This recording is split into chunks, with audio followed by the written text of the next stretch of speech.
Assalamualaikum. Hari ni 1.5 saya on the way ke Kuantan untuk rehearsal dan training Tamasya Komedi Rakyat.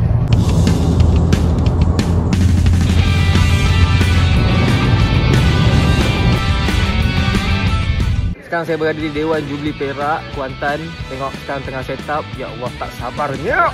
Sukaria di Tamasya Komedi Rakyat, bergelak tawa lupakan masalah di dunia penuh warna. Ini bukan tamasya yang biasa, penuh tawa penuh juga isinya.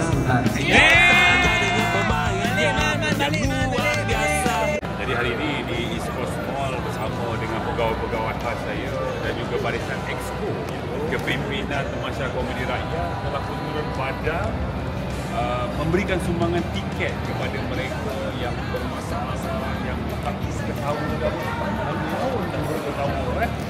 Inilah tempatnya,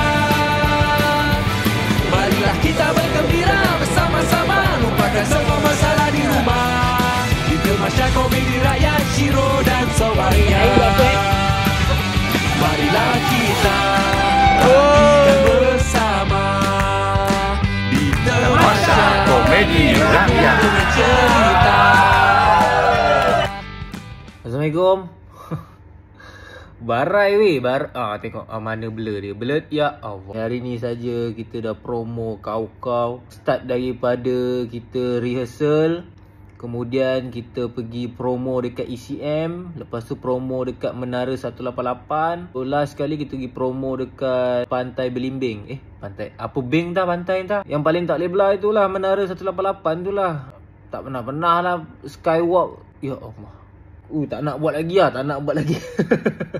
Itu semua demi promo lah jadi kalau korang tak reti-reti bahasa lagi nak beli tiket, baik beli sekarang. Kalau tak ada kesempatan nak pergi ke Kuantan, tunggu kami di Johor dan juga di Perak, UPSI, and coming soon Singapura. So bagi saya tidur lah. Kita jumpa nanti. Bye bye.